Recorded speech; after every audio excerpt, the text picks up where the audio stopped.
actually one of those weird people who enjoys the morning. Like, there's something about the way it's so unsurprising.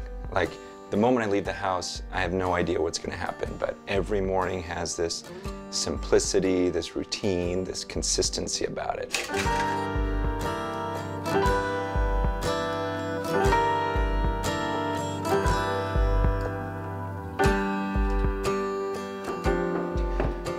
I speak pretty regularly at this one college. It's the same college every year, and I noticed something. There was this girl on the worship team, and every time I came there, it seemed like she was different.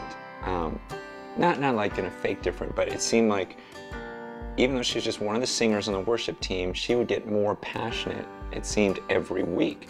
And I was surprised by that because, you know, I speak and I go to different places and it can get routine-ish. And so I finally approached her one day. I go, you know, even though you do this every week, it seems like it's really fresh to you every single week, and it's new to you every week. And I just asked, how do you do that?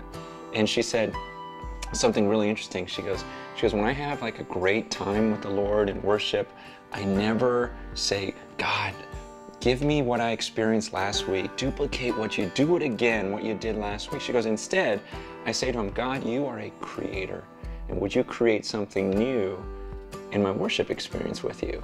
Would you give me a whole new perspective of you this time when I worship? And I thought, wow, that is so cool. I never thought of that aspect of God being a creator and wanting to create something new. And I thought, why don't I do that even when I pray, even when I have times alone with the Lord? Why don't I just pray and say, God, this time when I pray to you, this time when I spend time alone with you, I want us to be more intimate than ever before. Would you create a whole new experience with you? Would you expand my understanding of you? And it's pretty interesting. If we were to really do that and focus and put that type of effort into it, I just think, what would our relationships with God be like at the end of our lives?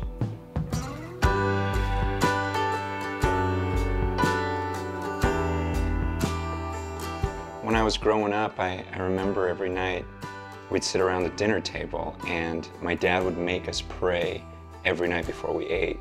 The crazy thing about it was we would pray the exact same prayer every night, like word for word, no variation. Either I would pray it or my brother would pray it or one of my sisters would pray it, but we would say word for word. And I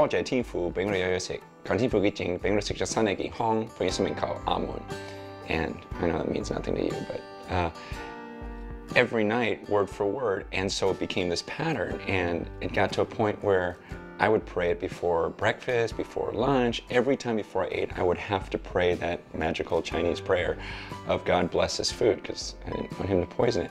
And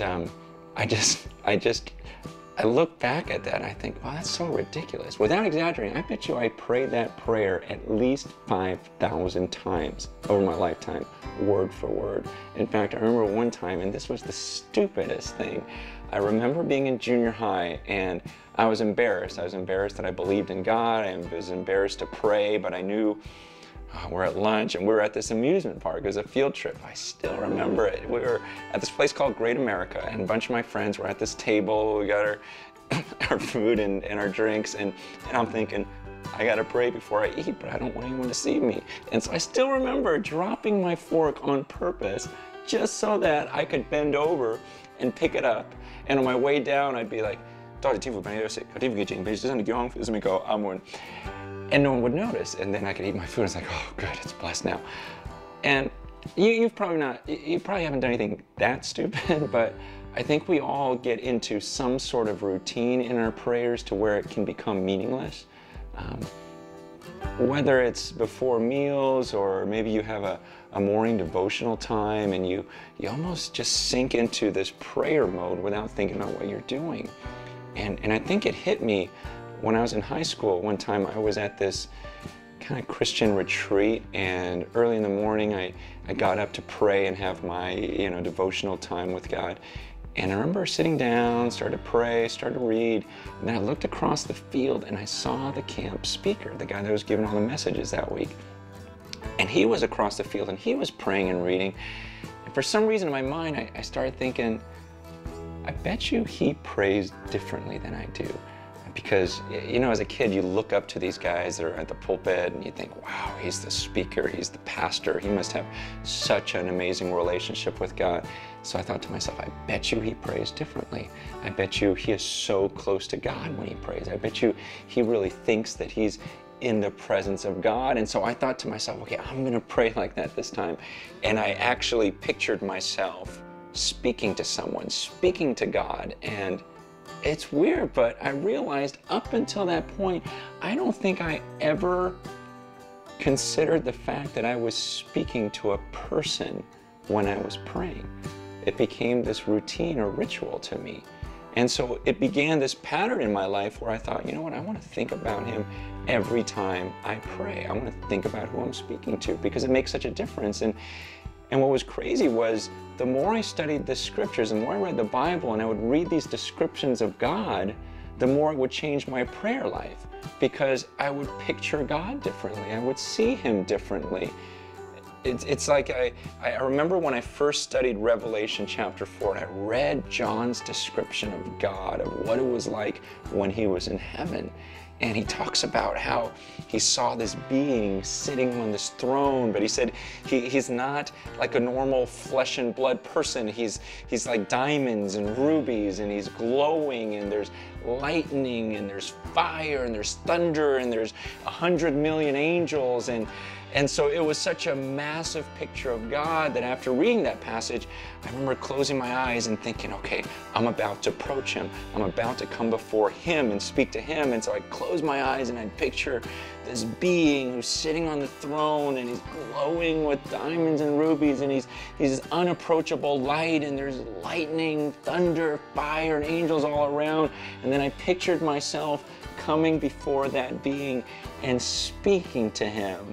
And it was like I didn't even know what to say, and these words came out of my mouth. Like, it's such an honor to come into your presence. And I just, ever since that day that I read that passage and prayed, I thought to myself, I would never have said those words if I didn't take that 30 seconds to think about him. And I want you to consider, I mean, what would be the first words, literally, the first words out of your mouth the moment you saw God in all of his glory? What would come out of your mouth? See, and that's what should come out of our mouths when we pray.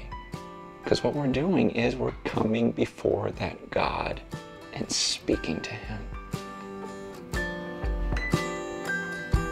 In your discussion group, talk about what you think would come out of your mouth the moment you saw God. Like, what would be the first words you would say if you literally saw him? And also, after reading chapter 1, hopefully your relationship with God was different this week, that your prayer life was different this week. Talk about that. Talk about how it was different, or maybe if your relationship with God wasn't different enough, then talk about how you'd love to see it change.